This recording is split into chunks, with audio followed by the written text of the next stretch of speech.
தனுசு ராசி நேயர்கள் அனைவருக்கும் வணக்கம். தனுசு ராசிக்காரர்களை பொறுத்தவரைக்கும் ராசியின் அதிபதியான குரு பகவானை சமகிரகமாக பார்க்கக்கூடிய வித்யாகரகரான புதன் ஜென்மராசியை விட்டு விலகுகிறாருங்க. ஜென்மராசியை விட்டு விலகுவது நிச்சயம் வரவேற்கத்தக்க ஒரு அமைப்பாக பார்க்கப்படுகிறது. பொன் கிடைத்தாலும் புதன் கிடைக்காது என்று சொல்லக்கூடிய புதன் பகவான் ஜென்மராசியில் இருந்து விலகி சுபத்துவ பாதையில் தனஸ்தானமாகிய 2ஆம் இடத்தில் அமர்வது இரட்டிப்பு நன்மையை பெற்று தருகிறது.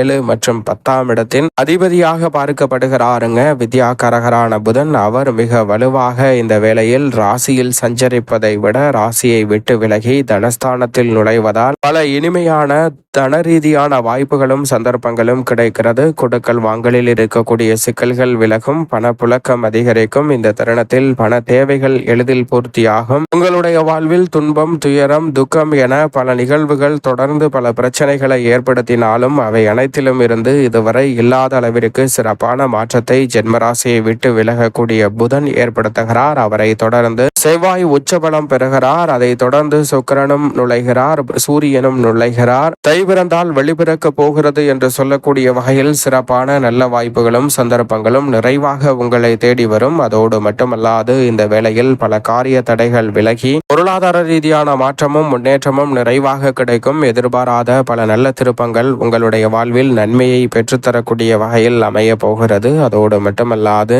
எவ்வளவு பெரிய காரிய தடையாக இருந்தாலும் இந்த தருணத்தில் விலகும். அதற்கு மிக முக்கிய காரணம் 18ஆம் தேதி அன்று 5 கிரகநிலைகள் 2ஆம் இடமான தனஸ்தானத்தை வலுப்படுத்த போகின்றன. சூரியன், சுக்கிரன், செவ்வாய், புதன் மற்றும் சந்திரன் என 5 கிரகநிலைகள் 2ஆம் இடத்தை வலுப்படுத்துவதால் குடும்ப ரீதியாக பல சுபகாரியங்கள் நிறைவாக கைகூடும். நீங்கள் நினைப்பதை காட்டிலும் பல தடைகள் நிச்சயமாக விலகும். ஏனென்றால் இந்த 5 கிரகநிலைகளும் தனஸ்தானத்தில் அமர்ந்து அஷ்டமஸ்தானத்தை பார்க்க போவதால் தடைகள் அனைத்தும் விலகி பொருளாதார ரீதியான வளர்ச்சியும் புதிய தொழில் மற்றும் தொழில் ரீதியான வாய்ப்புகளும் சந்தர்ப்பங்களும் உறுதியாகவே எளிதில் கைகூடுவதற்கான நல்ல சந்தர்ப்பம் நிச்சயமாக கிடைக்கிறது. பெரிய அளவுல கடன் சார்ந்த தொல்லைகளில் இருந்து வெளிவருவதோடு மட்டுமல்லாது அத்தியாவசிய தேவைகளுக்கு கடன் சார்ந்த வாய்ப்புகளும் இந்த தருணத்தில் நிச்சயமாக உண்டு. வங்கியில் தொழிலுக்காகவோ அல்லது வீடு கட்டுதல் உள்ளிட்ட பல காரணங்களுக்காக விண்ணப்பித்திருந்து கடன் தொகை, மானிய தொகை கிடைக்காத சூழலில் தற்போது அவை உங்களை தேடி வரக்கூடிய சிறப்பான வேலையாக அமைய போகிறது. எனவே சரியாக இந்த தருணத்தை பயன்படுத்தி கொண்டால் ரெட்டிப்பு நன்மை நிச்சயமாக உங்களை தேடி வருகிறது என்பதால் சரியாக பயன்படுத்திக் கொள்ளுங்கள். இதுவரை இல்லாத அளவிற்கு சிறப்பான வாய்ப்புகள் கிடைக்கும். மேலும் சாதகமாக மாற்றிக்கொள்ள